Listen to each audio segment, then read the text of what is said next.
Outriders is massive, both in terms of game length and the numbers of hours you'll be able to pour into it, and the physical distance you'll traverse over the course of the story. So today we're excited to show you more of the journey and structure of Outriders, how you move about the game and how the various features, systems and story all come together. In last month's broadcast, we explored the first city, the area of ENIX first settled by the refugees of Earth. Everything from this section of the game unfolded here, in this area of the map. The first city sits within a larger area of colonized ENIX, which you can see here. Here, humans have made a life, as best as they can, and built cities, strongholds, factories, and mines as they try to survive. This is where the Outriders are first reawoken from cryosleep, and where your first hours in the game are spent.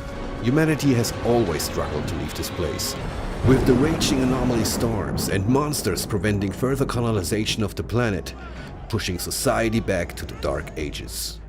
As you will see though, there's a whole lot more to ENIX.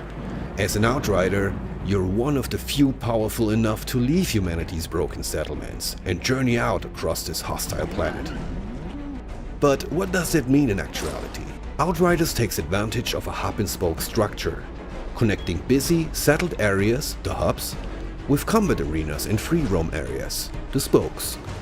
The main story missions push you through the game, and a large number of side quests and additional content can be discovered on or off the beaten path. As side quests scale to your level, so do the rewards. It means even early side quests can be meaningful played late in the game. And it's worth saying side quests aren't fluffy objectives that take place in the same play spaces you've experienced in the main game. They're new, bespoke areas of ENIX that you could miss entirely, and they often reveal more secrets about the world and lore. Let's travel quickly to Eagle Peaks, the snow-capped mountains that encase the war zone, to take on a side quest there. Is this your whole company? There used to be more of us. Something happens to the men up in these hills. We hear voices. Some leave and don't come back. Same for anyone who goes looking for them. But maybe an altered could have more luck in finding them. Could you lend a hand? All right, let's play detective. If I was a missing soldier wandering off into the night hearing voices, where would I go?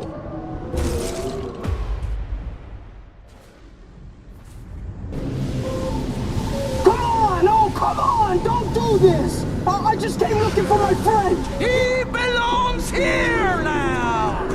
We all do! Today, the storm welcomes an apostate into its loving embrace!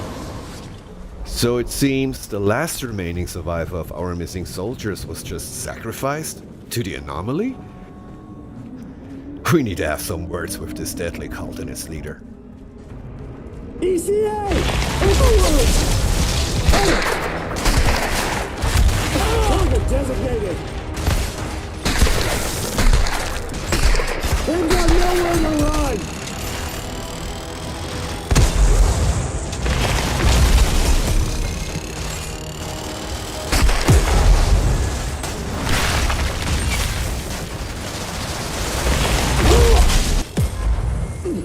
Another notch in my blood!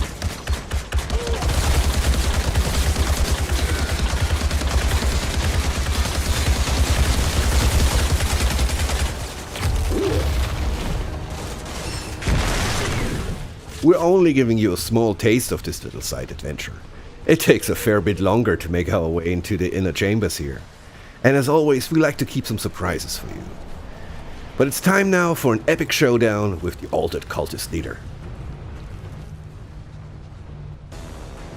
Firing on target! They've got nowhere to run!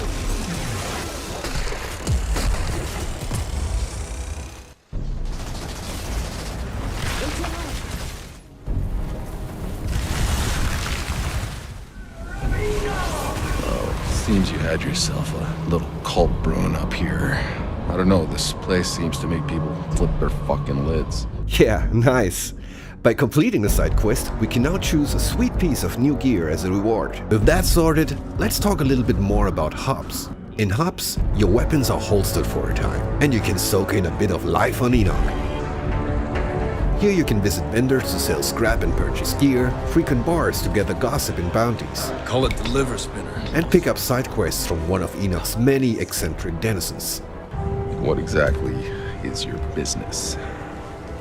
Certain mercenary services?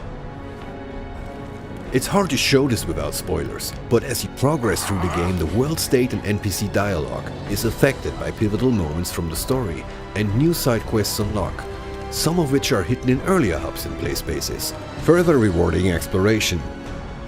Combat feats also come with achievements. Complete a collector's quest like bounty or monster hunt, and NPCs will recognize and reward your triumphs.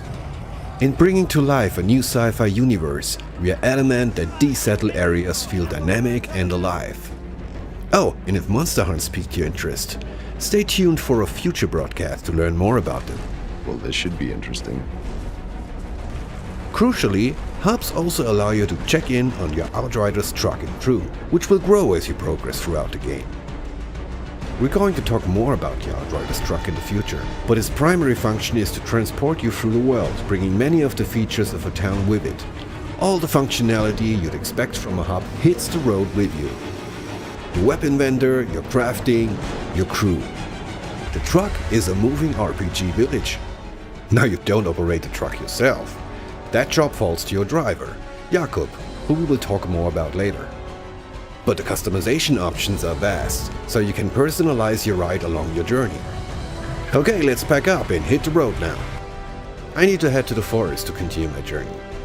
Let's take a quick moment to introduce the crew. Your ride or dies accompany you on your quest to discover the source of the signal. Here we can see Jakub, who drives the truck and can handle any customization of the vehicle. Jakub was with your Outrider during the first arrival on Enoch 30 years prior. A bright-eyed youth with an exciting life ahead of him on a new planet. Time has not been kind to poor Jakub. Here's Sahidi, who we met in the last broadcast. One of the few people on Enoch with a grasp on science and how to get mankind out of the pickle they happen to find themselves in. You can talk to Sahidi for weapon mods and crafting. We'll be talking more about this topic in the next broadcast. Finally, at least for the moment, there's Bailey, who has been appointed to your team by Corrigan, the Grand Marshal of Trenchtown, who's allowed you travel through the various sectors of the settlement. Let's go. Bailey hates the arrangement as much as you do, but is forced to join the journey. In camps like this, Bailey also acts as a gear vendor, with a host of unique weapons and armor you can trade for scrap. Other notable features of a given camp? Your stash, where you can store and withdraw equipment that you might not be able to hold on your person. The stash also allows you to move gear freely between your roster of player-built characters. Next to the hammock here, you'll always be able to change and customize the look of your Outrider. And of course the matchmaking terminal, which is hopefully self-explanatory. Before I'm leaving you for this month's broadcast, I'm going to take you beyond the safe confines of the Forest Enclave. It's a beautiful night, so let's head out there and explore. Hey, you remember my tunes I used to play? Like it was yesterday. I can still remember some of them.